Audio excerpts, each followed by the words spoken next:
Queria também trazer aqui uma análise que eu estava vendo esses dias, falando sobre como há essa visão também, né, de que o envio de armas pode prolongar a guerra, né? E que os Estados Unidos, enfim, isso acaba casando também, se conectando com essa visão de America First dos Estados Unidos, de não se envolver em conflitos externos. Aí tem essa suspensão de armamentos, que você até estava falando antes de a gente começar, né, que os Estados Unidos não têm, né, usaram seus armamentos com Israel. E aí o que eu estava ouvindo até de análise por aqui é que na verdade, se os aliados europeus e os Estados Unidos tivessem fornecido mais mais armas, eles poderiam não ter contribuído para esse prolongamento. A guerra já poderia ter terminado, né, antes, inclusive. Então, existem essas duas visões, né? A visão de que a entrega de armas pode prolongar a guerra e a visão de que a entrega insuficiente de armas é o que não permite que a guerra acabe, né? Por parte ali dos ucranianos, não permite uma defesa mais incisiva por parte dos ucranianos. E aí isso tem a ver com uma pergunta do Adair Souza, que ele falou, Lorival, sou eu que sou íntima aqui, mas ele falou assim, Lorival, porque o Zelensky não para a guerra e entra no acordo com a Rússia? Não vai vencer mesmo? O que você acha? Eu cobri 15 guerras. Quando você está numa guerra, que é diferente de estar na sua casa, no Brasil, tranquilamente, na hora do almoço, quando você está numa guerra, a sua mentalidade muda, a sua sensibilidade muda, você muda completamente. Ninguém sai o mesmo depois de uma guerra. A guerra é transformadora. Por quê? Porque você vê amigos, parentes morrerem ou ficarem mutilados. Você vive sob bombardeio, sob o risco de morte. Você vive sob o dilema de ficar ou fugir com seus pais idosos, avós, com seus filhos, netos. Então, você não pensa, ou quem está na guerra não pensa igual quem nunca esteve numa guerra, ou quem não está numa guerra. Portanto, não julgue, de um ponto de vista confortável e seguro, quem está numa guerra. É melhor ouvir quem está na guerra, porque essa pessoa tem a experiência real. A experiência é a seguinte: depois que você perdeu tanta coisa, se você desistir, você enlouquece. Se você abrir mão da causa que levou a tanto sofrimento, você não tem para onde olhar mais, você não consegue. Não dá para olhar para trás numa guerra, só dá para olhar para frente.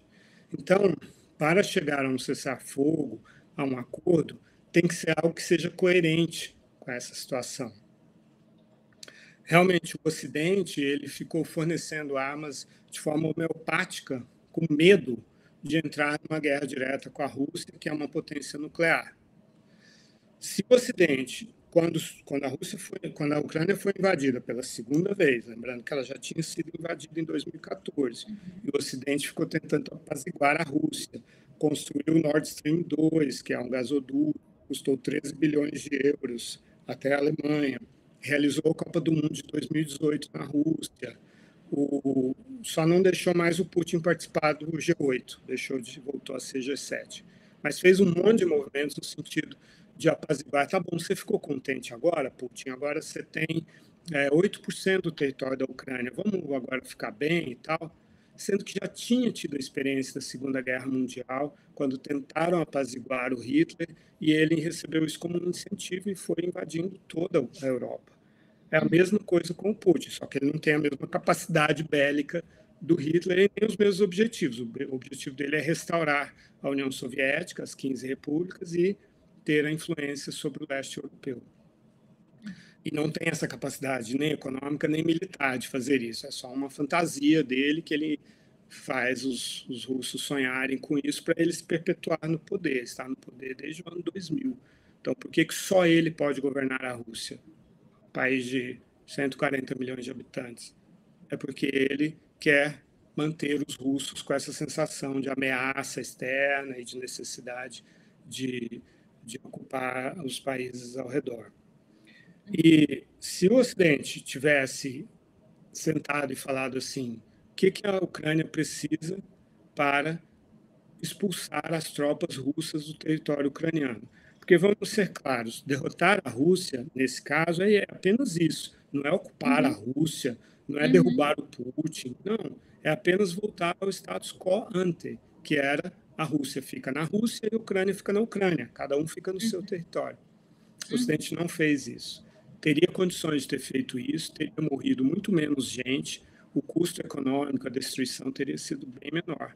Mas foi um problema político, um erro de cálculo, de estratégia. Isso que eu estou dizendo era uma discussão dos especialistas militares no início de 2022. Não é uma novidade isso que eu estou falando.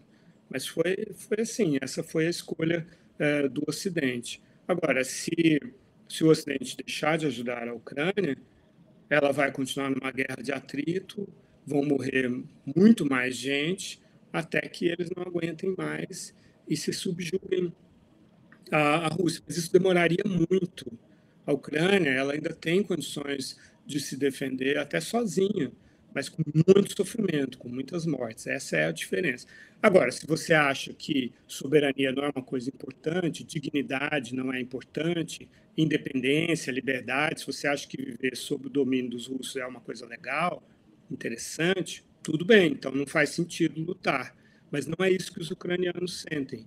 Eles já viveram outras gerações sob o domínio dos russos e não acharam isso uma coisa legal. Então eles preferem morrer do que viver sem dignidade.